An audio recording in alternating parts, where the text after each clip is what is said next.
we're here. We're gonna go in and have lots of fellowship and fun and good food. 2 weeks. Okay.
Good job. And so after we pray, give a chance to grab the food in the back there, and then we've got the tables kind of towards the front here so we can be kind of close together.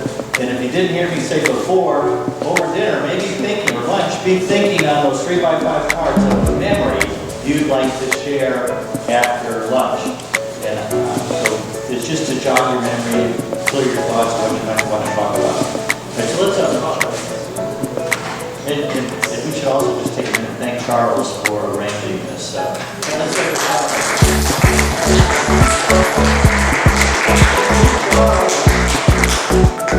let's bow our heads. Heavenly Father, thank you. Another year together, you brought us back here.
am so tired. I'm going down for a nap. His voice sounded great. I said, do you want to say hello to everybody? He says, tell them I love them. I'm going down for a nap. He said, Jim, every night, you're supposed to sleep in a hospital? He said, every hour. They're poking me.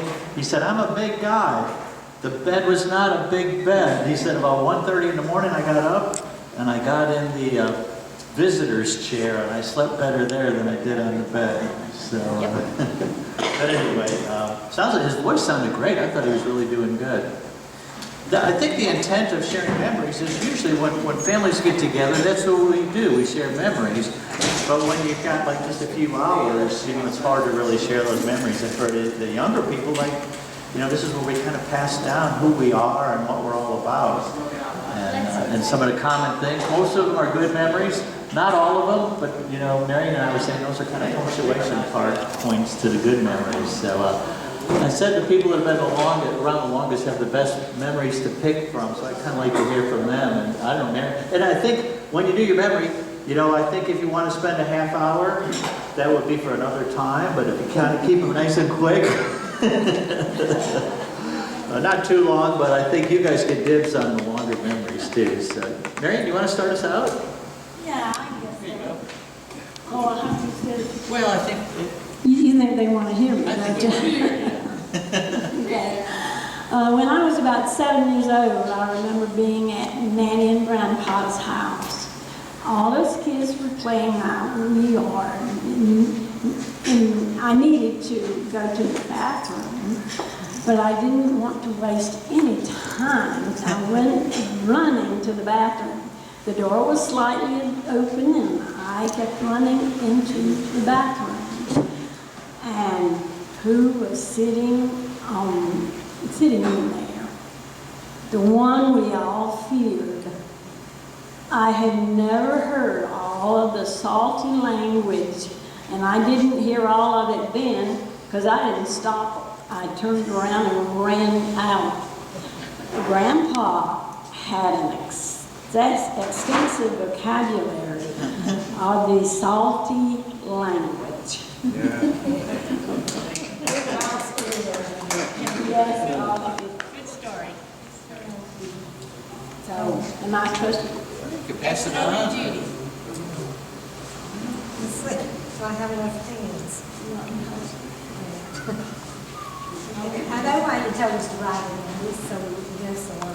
Well, then, at least you'd have a memory picked out, and of course you'd pick it. Sunday for lunch with all the family there.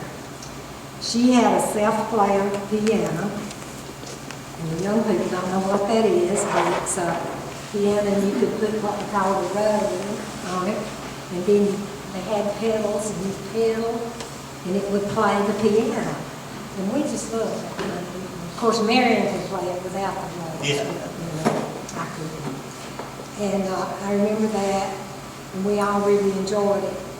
And I also remember that Aunt Lucy and Aunt Nell and Aunt Doris all had fur coats. Remember? And they would let Barbara and Mary and me try them on. We just thought that was our brother.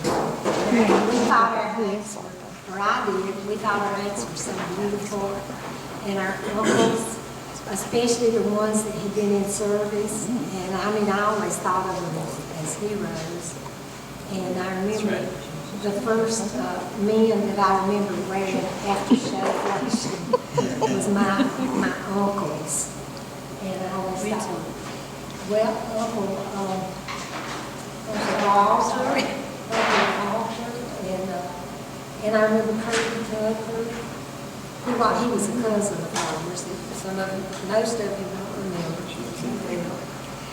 And all of them, they'd wear, I don't know whether they teach you to do that in service, but they all wore aftershave lotion and their daddies did. So it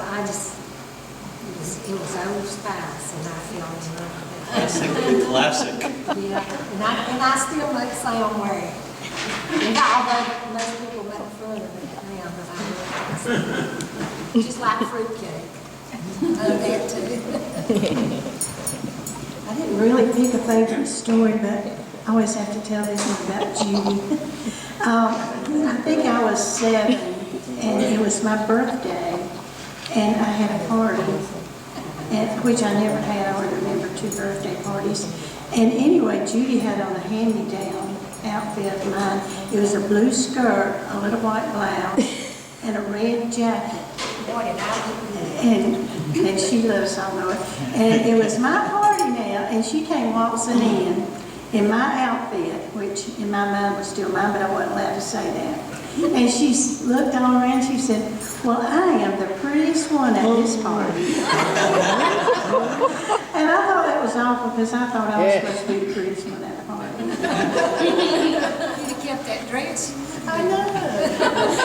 Good story. Well, my 2 sisters talked about all the good times we had at Nanny's house, and there were a lot of good times, but some of my favorite memories also were in the backyard of Dad and Mom's home on Draper Street in Brandon. We just seemed to have a great time there with our family, and I treasure those memories all of my life. I have a lot of memories, but I do have some. My favorite memories, not so much at like a specific point in time, but kind of an every year thing. Seeing everyone at Christmas time is always my favorite event of the year. All of us gathered in Mother Charles's foyer room, decorated for the holidays, eating everyone's favorite dishes, and the trash can that is literally older than I am. It's always really good to catch up with everybody.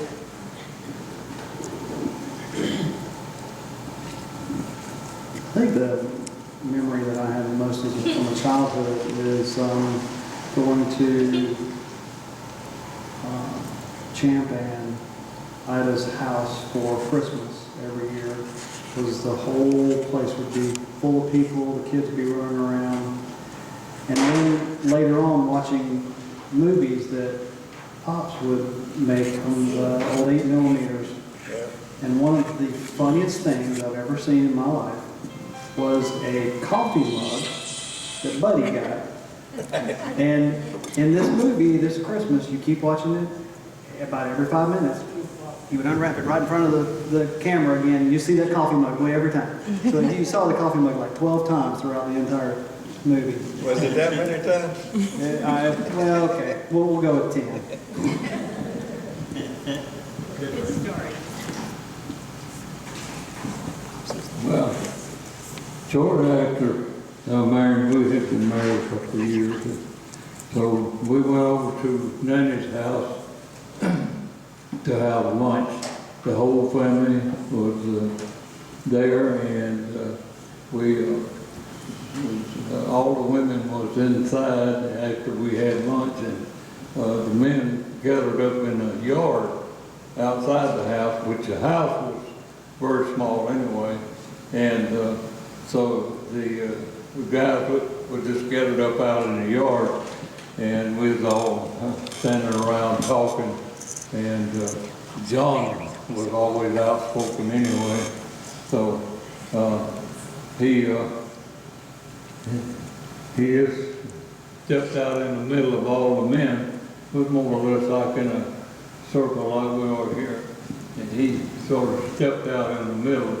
And being outspoken, he just sort of looked around at the crowd and said, well, if any of y'all don't like what's going on here, you can leave. And so everybody said, okay, thank you, John. And they sort of moved away from him, and he still said, well, I said that you could leave if you didn't like what we were doing here, and said, I'm going to stick by my word.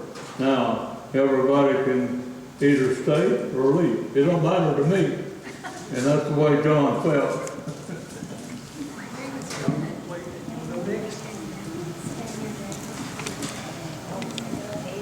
About John, the grandpa, too. Right after Champ and I got married, we lived with Mama and Papa over in Brandon. And Champ and I were there one day by ourselves, and John, the grandpa, always came by peeping out the West Greenville. So he came in one day and he got lunchtime, and I was in the kitchen and he told me, he said, I'm hungry, you need to fix me something to eat. And I was sort of afraid of him anyway, because I'd never been around him that much. And anyway, I think I fixed him a grilled cheese sandwich, and he got it and sat down at the table and said, no, this is not right, this is not fit to eat. And he said, you need to fix me something else to eat. So I think I got scared and ran in another room. But another memory I have, Marion is the one that taught me how to drive a car. Right before we got married, we'd go over to her and Charles' house on Friday night and play games and cards and things. And she'd take me up to the end of Dunedin and drive me around the parking lot. She's the one that taught me how to drive. She taught all of us how to drive stuff, me and you and Bonnie. Did she teach you to drive? She teach you, Marion teach you to drive? No, I taught myself. She Yeah, I did. Boy, didn't they get taught, because you had to practice. Tell these girls what a snuff can is. Dip in snuff, you put it, you live Right up to that. it's nasty. It's gross, don't do drugs. Anyway, I hid it from her, and she kept wanting to give it to her, and I never would get it. Finally, my mom or daddy, probably daddy, one of them made me get it. I give it back to her. She used it, but when Nanny died, that was one thing I asked her, and they let me have it. I still got her little snuff can in the house. Still got her snuff. That's gross. It's in a little box like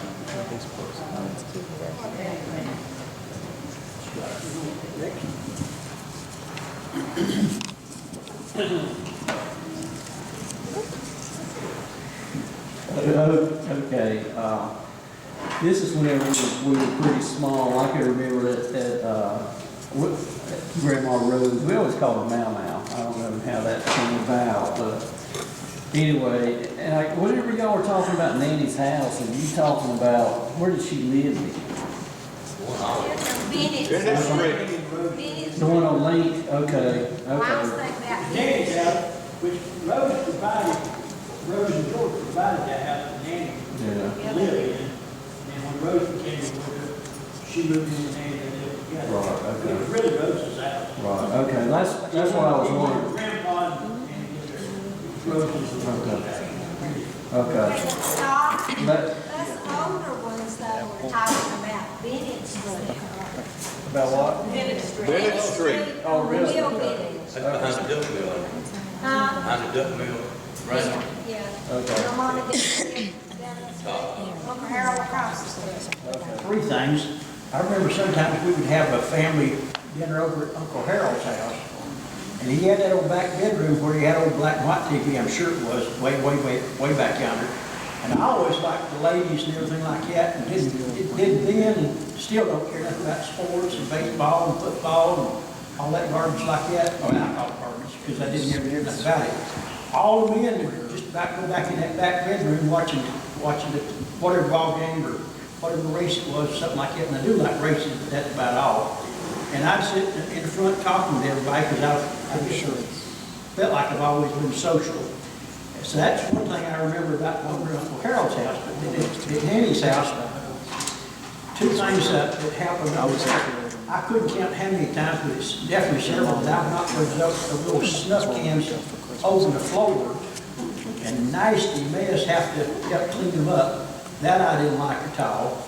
And I remember one time, Nanny, I was about 8 or 9 or 10, somewhere along there. She wanted me to help her paint her wood floor in her bedroom.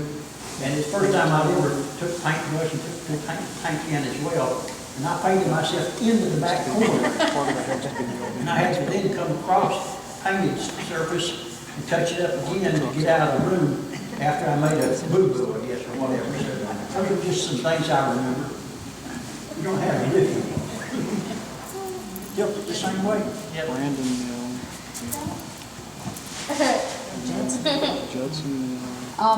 I guess my favorite memories are being at Aunt Marion's on Sunday afternoons, and especially at Easter. We still do Christmas now. And David had a big wheel, And they had the best driveway. You could ride down on that big wheel. It was so much fun. And he also always had tractors to play with, and I would play with his tractors. And so I loved being there because I could be outside. And my best memory, he's not listening, but I was going to kill him because we were all standing around this big pile of cow poop in the pasture, looking at it. No, that was somebody else. Fresh, and he took this big old rock and threw it in it. And when he did, the cow poop went in my mouth. And I took off after that boy. I was going to kill him. And I had him cornered in the bedroom.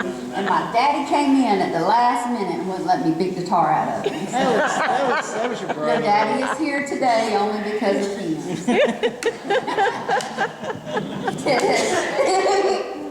Maybe you should have taught him a lesson. You can retroactively, like, I can. the statute of limitations is not up yet.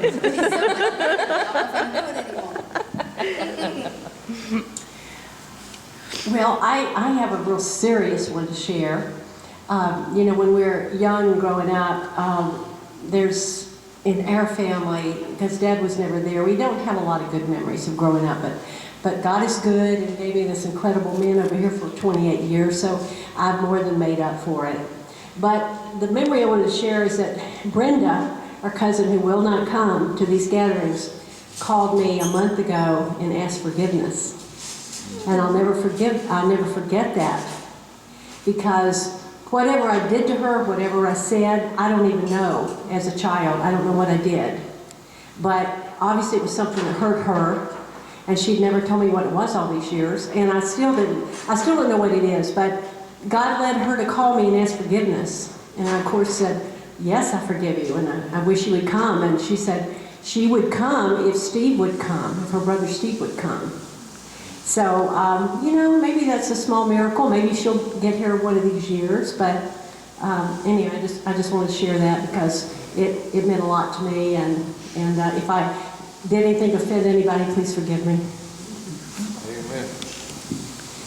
My family memories here, of course, aren't, well, they're 28 years deep, but not always known you guys that long. But I've been struck by what a warm family y'all are. Y'all are very welcoming and nice to newcomers like me. And I love your stories. And I would just maybe say, who would you like to hear from next? I know you might say, hey, Marion, tell that story again, or something like that. So, you know, let's take a couple more minutes of that, and then we'll sing a couple songs and do whatever y'all like the rest of the afternoon.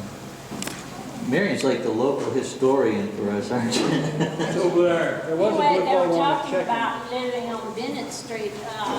Nanny and Grandpa lived in more than one house on Bennett Street. We also lived on Hatch Street, Brown.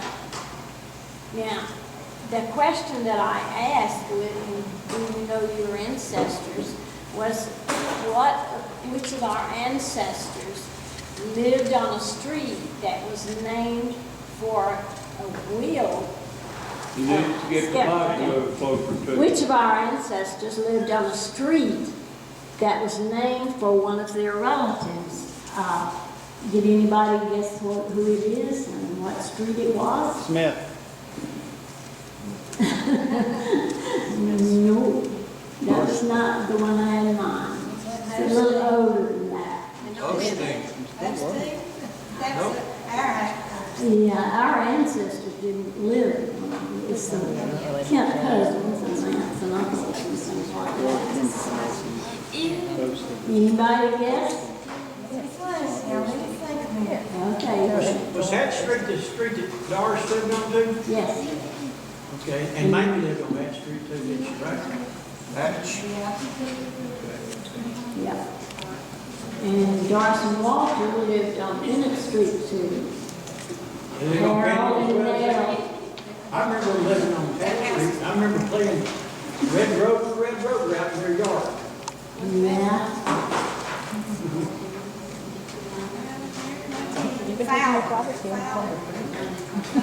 No, not Fowler. We give up? Yeah. Okay. The wheel was a man named Bennett. Who do you know lived on Bennett? I was told I could stop doing that. Did Nanny live on Bennett Street? Because you told me Dad lived on Bennett at one time. Yeah. I was born in that house on Bennett Street. Yes, yes, you were. But this relative, whose name is Bennett, was a relative of whom? So that lived on Bennett Street. Nanny. Right, it was Nanny. I think you do it. I meant to tell you to be quiet. Yes, ma'am, big sister. But his name was Thomas Mark Bennett. And I have a little short history of him right here, so we'll pass it around and we can each get a copy as long as it's signed. You know, if we'll have one, at least every family. Just take it and pass the others. My little sister, I still have to try to keep her in mind.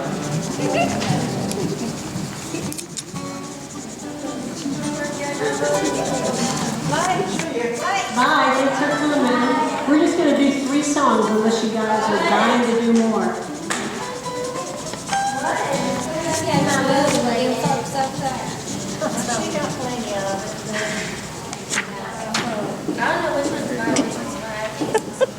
Ow! Yeah, now you get the pointy end. Okay, how about I'll Fly Away? Everybody knows that, right? My needle. Oh, wait. Oop, oop, oop. Stick them with the pointy end.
Yeah, I thought we'd wrap up with Amazing Grace. You want to hear Marcy sing one first? I'm going to do a Crystal Gayle song called Don't It Make My Brown Eyes Blue. You know it's going to turn your hearing aids on when.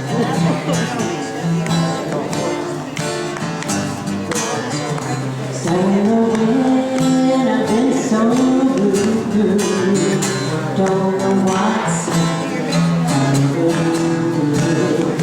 You found someone new, and know it made my eyes blue. I'll be fine when you're gone. I'll just cry all night long. It's not true, and don't it make my brown eyes blue? Tell me no secret.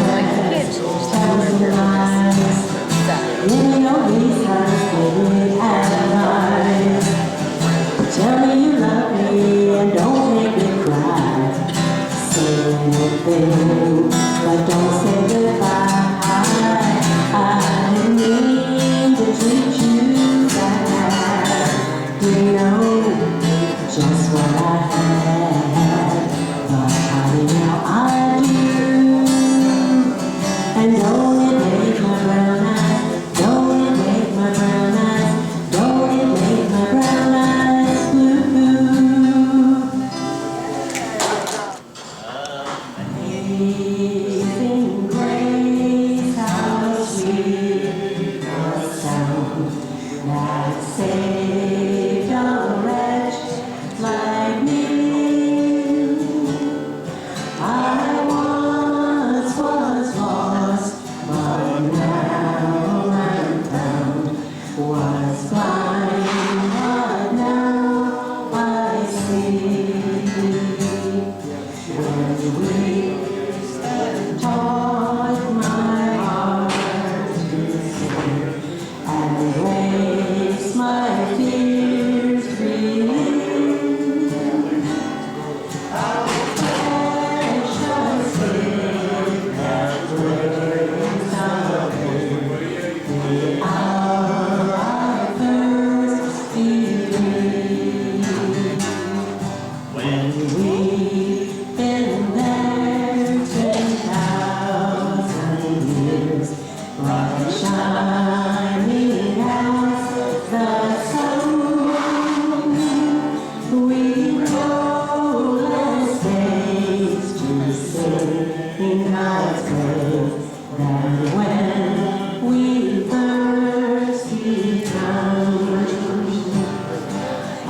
amazed. Just let her say hello to everybody. My sister Charlene. Marcy's sister Charlene. Charlene, I don't know if you know, but she had neck surgery from a chiropractor, kind of messed up on her. And her neck, normally kind of has a C shape, and her bones had rearranged to like a backwards C shape, pressing on her spinal column, and she was losing fingers, feeling in her fingers and her arms.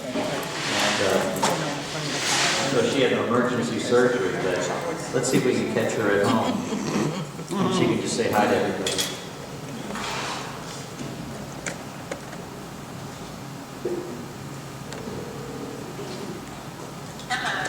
Hey Charlene, I got you on speakerphone at the room here at the reunion, and I missed you, and I thought you'd like to say hi to everybody. Yeah, we miss y'all too. Hello. Hello, everybody. Hey. Sounds like y'all having fun. It's been a fun Not day. as much fun as a Well, viewers. good. Well, sorry we didn't get to come. Maybe next year. All right, well,